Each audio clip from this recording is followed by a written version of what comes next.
وقال عليه الصلاة والسلام നബിയുനാ റസൂലുള്ളാഹി സ്വല്ലല്ലാഹു അലൈഹി വസല്ലമ തങ്ങൾ വീണ്ടും പറയുകയാണ് മൻ ഖറഅ ഖുൽ ഹുവല്ലാഹു അഹദുൻ മറത്തൻ വാഹിദതാ ആരെങ്കിലും പരിശുദ്ധമാക്കപ്പെട്ട സൂറത്തുൽ ഇഖ്ലാസ് ഒരു പ്രാവശ്യം ഓതി കഴിഞ്ഞാൽ ഒരൊറ്റ പ്രാവശ്യം സൂറത്തുൽ ഇഖ്ലാസ് ഓതിയാൽ ഉഅതിയ മിനൽ അജ്രി കമൻ ആമന ബില്ലാഹ്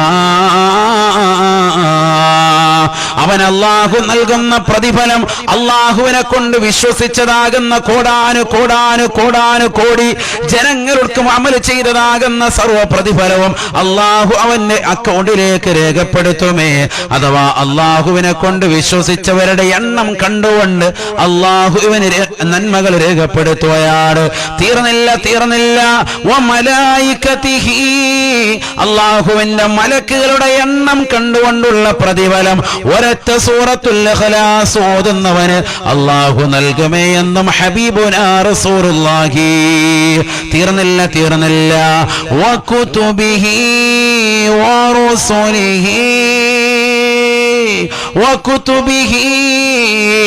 അല്ലാഹുവിന്റെ ഗ്രന്ഥങ്ങൾ സമാനമായി അതിന്റെ എണ്ണം കണ്ടുകൊണ്ട് അല്ലാഹു അവനെ രേഖപ്പെടുത്തുകയാണ്, നന്മകൾ രേഖപ്പെടുത്തുകയാണ്. തീർന്നില്ല വറുസുലിഹി 1,24,000 അംബിയാ മുർസലീങ്ങളാണ്.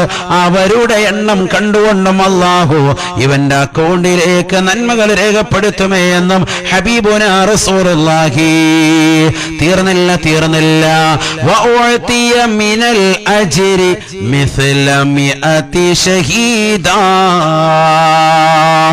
അല്ലാഹുവിന്റെ ധർമ്മസമരത്തിൽ പങ്കെടുത്തുകൊണ്ട് യുദ്ധത്തിൽ ഷഹീദായ ഇസ്ലാമിൽ പടവെട്ടി വീരമൃത്യു വരിച്ചതാകുന്ന മഹാന്മാരാകുന്ന ഹംസത്തുൽ കറാർ റളിയല്ലാഹു അൻഹുടക്കമുള്ളതാകുന്ന മഹാന്മാർ 100 ശുഹദാക്കൾക്ക് അല്ലാഹു നൽകിയതാകുന്ന പ്രതിഫലം അഥവാ അവരുടെ എണ്ണം കണ്ടുകൊണ്ടും അല്ലാഹു ഇവന് നന്മ രേഖപ്പെടുത്തുമേ എന്നും നബിയുനാ റസൂലുള്ളാഹി.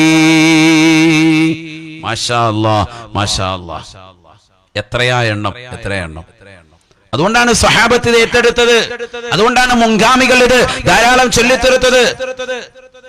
മുമ്പ് നമ്മൾ ചർച്ച ചെയ്തിട്ടുള്ളതല്ലേ, നമസ്കാരത്തിൽ എല്ലാ വഖത്തുകളിലും എല്ലാ റക്അത്തുകളിലും ഓരോ റക്അത്തുകളിലും ഫാത്തിഹയ്ക്ക് ശേഷം സൂറത്തുൽ ഇഖ്ലാസ് ഓതിയതിന് ശേഷമാണ് മറ്റുള്ള സൂക്തങ്ങൾ ഓതുക. ഒരു സഹാബി പരിശുദ്ധ പ്രവാചകർ സല്ലല്ലാഹു അലൈഹി വസല്ലമ തങ്ങളുടെ അടുക്കലേക്ക് മറ്റു സ്വഹാബത്ത് വന്നുകൊണ്ട് പരാതിപ്പെട്ടു, നബിയെ, ഈ മനുഷ്യൻ എപ്പോൾ നമസ്കരിച്ചാലും ഫാത്തിഹ സൂറത്തിന് ശേഷം ആദ്യം ഓതുക സൂറത്തുൽ ഇഖ്ലാസ്, അത് കഴിഞ്ഞിട്ട് പിന്നീട് മറ്റുള്ള സൂറത്ത്. എപ്പോഴും ഇദ്ദേഹത്തിന്റെ പതിവ് ഇങ്ങനെയാണ്. നബി സല്ലല്ലാഹു അലൈഹി വസല്ലം ചോദിച്ചു, നീ അങ്ങനെ കാണിക്കുന്നത്? അപ്പോൾ പറഞ്ഞു, നബിയെ, ഇന്നി ഉഹിബ്ബുഹാ യാ റസൂലല്ലാഹ്, എനിക്ക് ആ സൂറത്ത് വല്ലാത്ത പ്രിയമായി പോയി. നബിയുനാ റസൂലുള്ളാഹി സ്വല്ലല്ലാഹു അലൈഹി വസല്ലമ തങ്ങൾ പറഞ്ഞത്, ഹുബ്ബുക ഇയാഹാ അദ്ഖലകൽ ജന്ന. ആ സൂറത്തിനോടുള്ള നിന്റെ ഇഷ്ടം, ആ സൂറത്തിനോടുള്ള നിന്റെ അനുരാഗം, ആ സൂറത്തിനോടുള്ള നിന്റെ താല്പര്യം തീർച്ചയായും നിന്നെ കൊണ്ടെത്തിക്കുക സ്വർഗത്തിലാണ് എന്ന് ഹബീബുനാ ശഫീഉനാ റസൂലുള്ളാഹി. കാരണം ആ സൂറത്തിൽ ആകെ കൂടിയുള്ളത് അല്ലാഹു. ഈ ലോകത്തിന്റെ തമ്പുരാനായ ജഗന്നിയന്താവായ പരിപാലകനായ സർവേശ്വരനായ സർവാധിപതിയായ സർവലോക സൃഷ്ടിപ്പിൻ സംഹാരകർത്താവായ അല്ലാഹു എന്ന ജഗന്നിയന്താവാകുന്ന പരിപാലകനാകുന്ന പടച്ചറബിനെ കുറിച്ചുള്ള വ്യക്തമായിട്ടുള്ള കാഴ്ചപ്പാടാണ്. അതുകൊണ്ട് തന്നെ ആ ആയത്തുകളെ ഇഷ്ടപ്പെടുന്നവരെ നീ അല്ലാഹുവിനെ പ്രിയം വെക്കുന്നവനാണ്. ഹുബ്ബുക ഇയാഹാ അദ്ഖലകൽ ജന്ന. ആ സൂറത്തിനോടുള്ള നിന്റെ ഇഷ്ടം തീർച്ചയായും നിന്നെ കൊണ്ടെത്തിക്കുക അത് സ്വർഗത്തിലേക്കാണ് എന്ന് ഹബീബുനാ